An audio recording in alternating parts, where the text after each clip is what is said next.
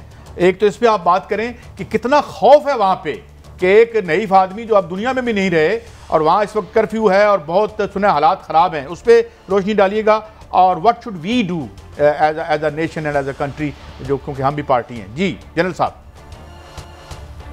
G thank you very مچ۔ دیکھیں اس میں تو کوئی دو رائے نہیں ہے کہ کشمیر کا سٹیٹس چھیننے کے بعد ان کو جس طریقے سے ایک کرفیو لائک کنڈیشن میں رکھا گیا ہے، جس طریقے سے کلیمپ ڈاؤن ہے، جس طریقے سے انہیں دنیا سے کٹ آف کر کے آئسولیٹ کیا گیا ہے، وہ ہیومن رائٹس وائلیشن کی ایک ورسٹ ایگزامپل ہے دنیا کی سب سے بڑی سو کالڈ ڈیموکریسی میں۔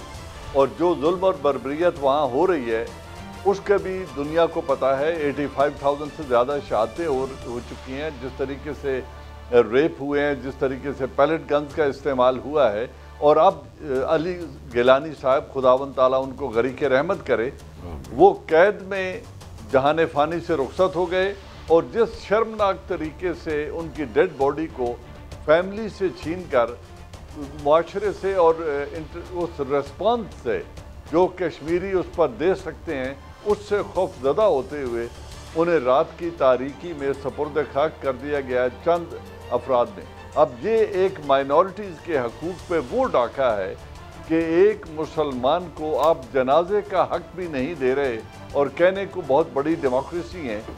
پریزیڈنٹ بائیڈن نے جو دنیا میں علم بردار بن رہے ہیں انسانی حقوق کے، انہوں نے افغانستان ابھی جب اپنی قوم سے پرسوں خطاب کیا تو کہا کہ افغانستان میں ہمارا مشن پورا ہو گیا، لیکن انہوں نے دو تھریٹس کی بات کی ہے کہ ہماری پریورٹی ایک چائنا ہے، اس کے خلاف ان کی بڑھتی ہوئی معیشت کے خلاف ہمارا اعلان جنگ ہے، اور دوسرا انسانی حقوق کی انہوں نے بات کی۔ کیا ان کو یہ انسانی حقوق نظر آئے کہ ہندوستان کیا کر رہا ہے؟ کس طرح ایک مسلمان رہنما کو جو اپنا وہ حق مانگ رہا تھا جو اسے یونائٹڈ نیشن نے دی، ان لوگوں کو کلیمپ ڈاؤن میں رکھا گیا ہے، وہاں شہادتیں کی جا رہی ہیں، اور ایک مائنارٹی کو جنازے تک کا حق ڈینائی کیا جا رہا ہے، ان کی فیملی کے اوپر تشدد کیا گیا، ان سے ان کی ڈیڈ باڈی چھینتے ہوئے۔ اچھا جنرل صاحب، میں گزارش کرتا ہوں، مقبوضہ کشمیر میں انسانی حقوق کی پامالی تزہیر جو کی گئی ہے، پوری دنیا میں اس کی مثال نہیں ملتی۔ خواتین سے ریپ، بچوں کو ذبح کرنا، بے پناہ قربانیاں ان کی، ہمارے اللہ کروڑ جنرل گیلانی صاحب چلے گئے۔ کیا ہم اسی طرح ٹاک شو میں، ٹویٹ پہ ان کی کچھ مدد کر سکتے ہیں، یا انہیں حقیقت ملے گی؟ جنرل اعجاز صاحب، عواد صاحب کا کیا تجربہ ہے؟ کیا کرنا چاہیے پاکستان کو کہ انہیں بھارت کے چنگل سے آزاد کرایا جائے؟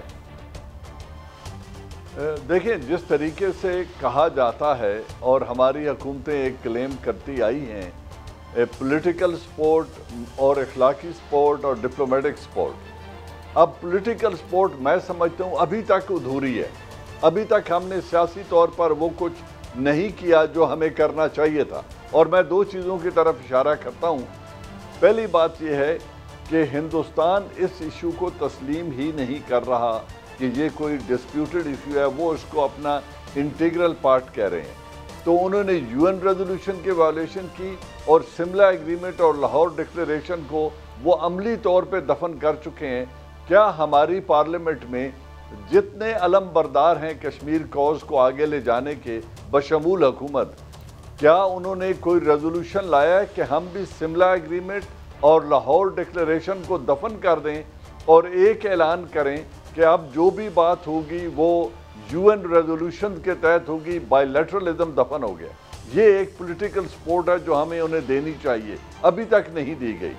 پھر کشمیر کی جو ابھی موجودہ حکومت بن گئی ہے، ان کو چاہیے کہ اپنا ایک ریپریزنٹیٹیو بنائیں جو کشمیر کوز کو لے کر پوری دنیا میں جائے، اور اپنے پلیبسسٹ کے لیے کم از کم ووٹرز کا اندراج شروع کر دے، تاکہ دنیا کو پتہ چلے کہ کتنے لاکھ کشمیری کشمیر کی آزادی کے لیے اور UN ریزولوشن کے تحت ووٹ ڈالنے کے لیے تیار ہیں، جو پلیبسسٹ چاہتے ہیں، اور وہی ریپریزنٹیٹیو دنیا میں یہ آواز اٹھائے کہ کس طریقے سے ڈیموگرافک چینجز کشمیر کے اندر لائی جا رہی ہیں۔ تو یہ دوسری پولیٹیکل سپورٹ ہے جو ہمیں دینی چاہیے۔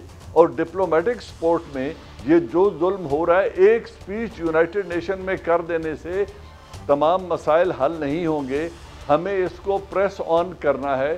اگر افغانستان سچویشن نے ہماری موجودہ حکومت کو 3 سال کے لیے پری ایکیوپائی کیا ہوا تھا اور ایک خطرہ ہمارے نیکسٹ ڈور ہر وقت موجود تھا، تو آج وہاں سچویشن بہت ایز آف ہو گئی ہے۔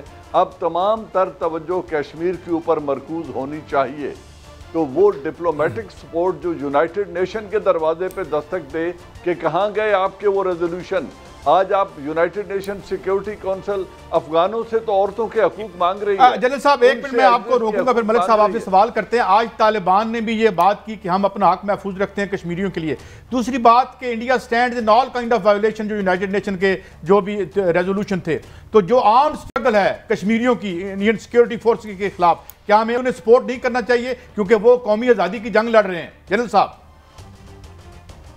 بالکل کرنا چاہیے، کیونکہ عام سٹرگل ان کا رائٹ ہے، جس طرح افغانوں کا رائٹ تھا اور انہوں نے منوایا ہے۔ ان کے ملک میں بھی ایک آکیوپیشن فورس آئی تھی، انہوں نے 20 برس ان کے ملک پر قابض رہے، اور انہوں نے اپنے زور بازو سے جس طریقے سے دنیا کی سب سے طاقتور کولیشن کو اپنے ملک سے نکالا ہے، اس میں ایک سبق اور انسپریشن ہے کشمیر کے لوگوں کے لیے بھی، اور وہ جنہوں نے ان کی مدد کی کہ ان کو اپنی آزادی کے لیے فائٹ کرنے کا حق تھا، یہی حق آج کشمیریوں کے پاس ہے، اور عام سٹرگل اگینسٹ آکیوپیشن فورسز کا حق ان کو یونائٹڈ نیشن ریزولوشنز دیتے ہیں۔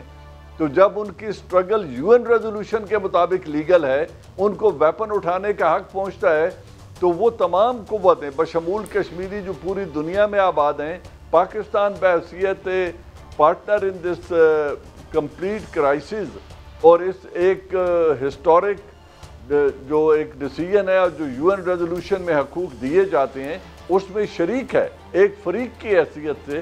جنرل صاحب کشمیریوں کی مدد ہر اعتبار سے کرنے، میں ایک اپنے پرسنل ایکسپیرینس سے سوال کرنا چاہ رہا ہوں۔ بچپن سے جب بھی میں نے سنا ہے ایک لفظ سن رہا ہوں، عالمی ضمیر۔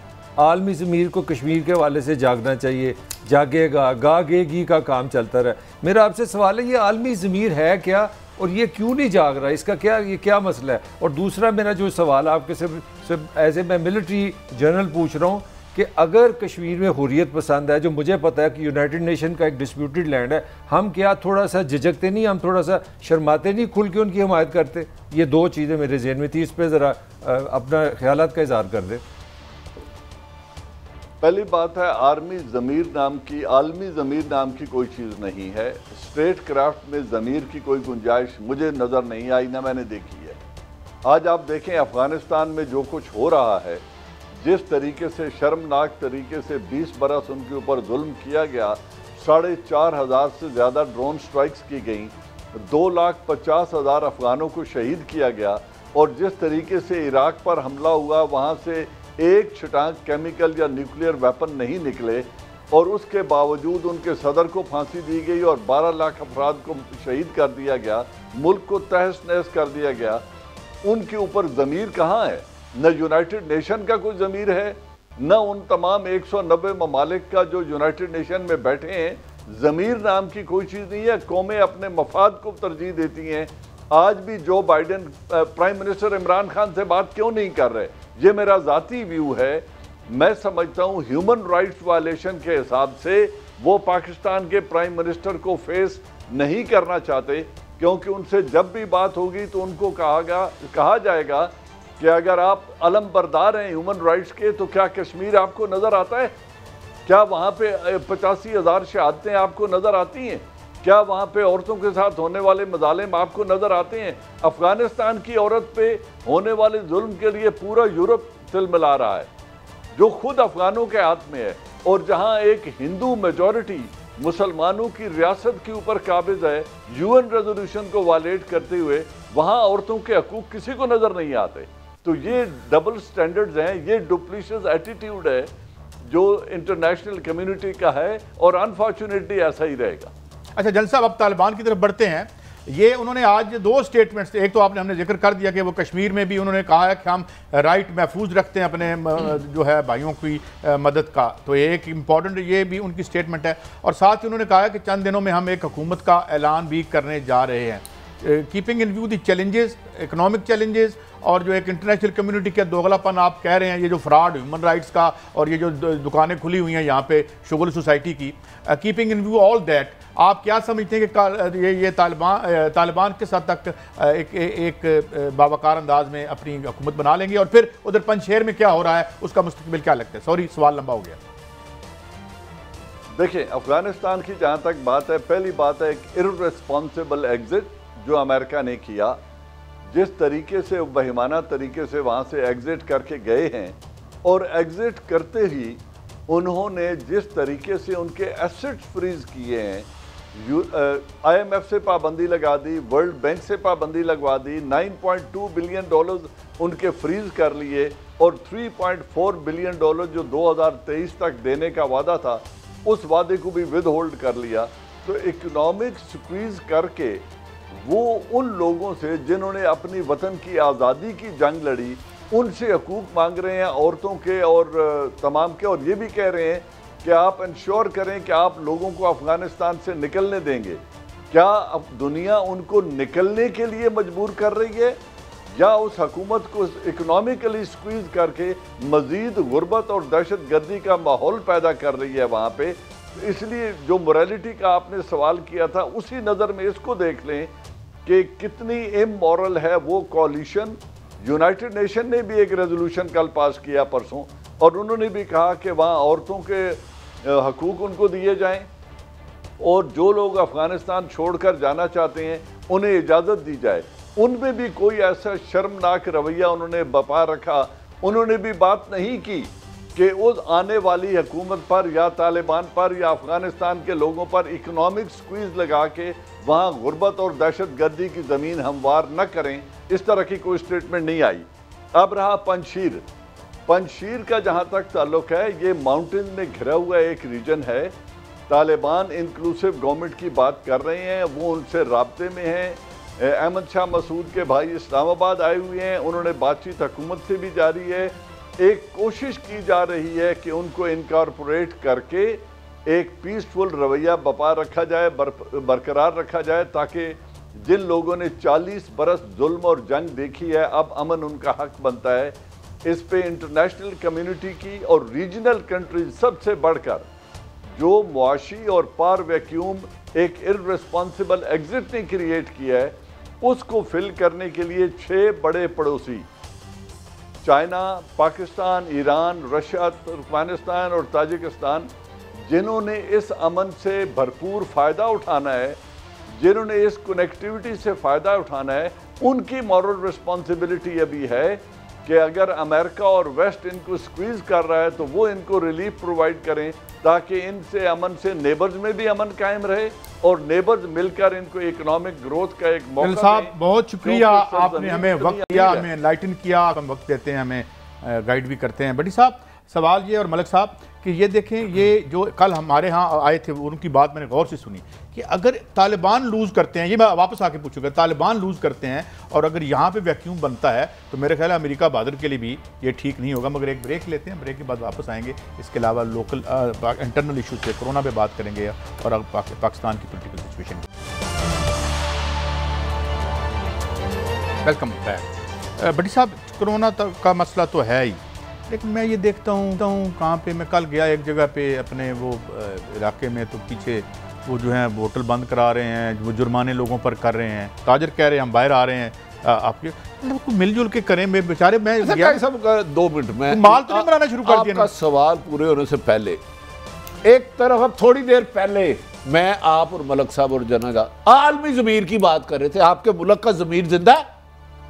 آپ لوگوں کہہ رہے ہو کہ روٹی نہ کما، ریڑی نہ لگا، دکان نہ کھول، اپنے بچوں کو نہ پال، سیل مینوں کو بھوکا مار، پی ڈی ایم کو کہہ رہے ہو جلسہ کرو، بندے کے اوپر بندہ چڑھا۔ اس سے 3 دن پہلے پرائم منسٹر آف پاکستان نے ایک کنونشن کرایا تو ہماری عائشہ بخش گئی، کہتی کرونا ایس او پی کا تصور بھی نہیں تھا، یار دوہرے معیار کے ساتھ آپ کیسے جیو یار وہ گے؟ نیچے وہ رو رہے تھے، وہ جو ملک صاحب آپ مجھے بتائیں نا، جو جلسے جلوس آپ کر رہے ہیں، بڑی اچھی بات ہے، اور 3 بندے جہاں کھڑے ہیں ایک سبزی لگا کے ریڑھی باندھ اپنے بچوں کے لیے رزق کما رہا کہ پیٹ بھر کے روٹی کھا لوں، اسے اجازت نہیں ہے۔ یہ صحیح آپ کے اشتہاری مجرم کو بچانے کے لیے پی ڈی ایم کے جلسے کی ضرورت ہے، آپ کے وزیر اعظم کو پتہ نہیں جوان پروگرام یا بوڑھا پروگرام، اس کے لیے کنونشن کی ضرورت ہے، سرکاری وسائل آپ نے بات کر دی تو میں خبر دے دوں، آپ باقاعدہ ایک کیمپین کے طور پہ میاں نواز شریف صاحب کی طرف سے نیچے میسج جا رہا ہے، گھبرانے کی کوئی ضرورت نہیں ہے،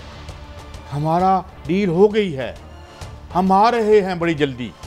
آج باقاعدہ میں آپ کو ذمہ داری سے بتا رہا ہوں کہ وہ ادھر یہ کام چل رہا ہے۔ قاضی صاحب میں ان کی بات بعد میں کروں گا، وہ ڈیل نہیں ڈھیل ہوئی ہے، یہ قصہ ماضی ہے فی الحال آج تک۔ میری آپ دونوں سے سوال ہے، آپ دکانیں بند کرتے ہیں، 50-10 ہزار جرمانہ کرتے ہیں، واجب القتل ہیں آپ لوگ، غریب آدمی میں اپنی بات بتا رہا ہوں کہ میں گاڑی بند کر کے گیا تو ایک جگہ پہ جہاں پہ بیچارے انہوں نے اس کے سارے شیشے کھول دیے، ایک جگہ ہے انہوں نے اس کی دیواریں کھول کے اوپن باہر انہوں نے کر دیا، وہ کہتے جی جو کہہ رہے سویرے آگے جرمانہ دیو، آپ کو روٹی کمانے کی اجازت نہیں، 10,000 جرمانہ ہے، سیل آپ کی 10 روپے نہیں ہوئی، جلسے جلوس کرنے پہ ایس او پی نہیں ہے۔ بٹی صاحب میں آپ کی بات کو آگے بڑھاؤں گا، دیکھیں میرے پاس ایک آپشن ہے، کرونا میری صحت کے لیے آپ کہہ رہے ہیں نا، مجھے آپ بتائیں اگر میرے پاس کمانے کو پیسے ہی نہیں ہے، گھر بچوں کو کھانے کے لیے پیسے نہیں ہے، میں گھر نہیں چلا رہا تو میں کرونا سے زندہ رہوں گا کہ غربت سے مار جاؤں گا؟ یار ایک اور بھی بتائیں نا کہ پہلے کاروبار نہیں ہے، میں نے کہا یار یہ کیا ہے، کیوں کھڑے ہو آپ لوگ یہاں پہ نا، یہ ادھر جوہر ٹاؤن میں،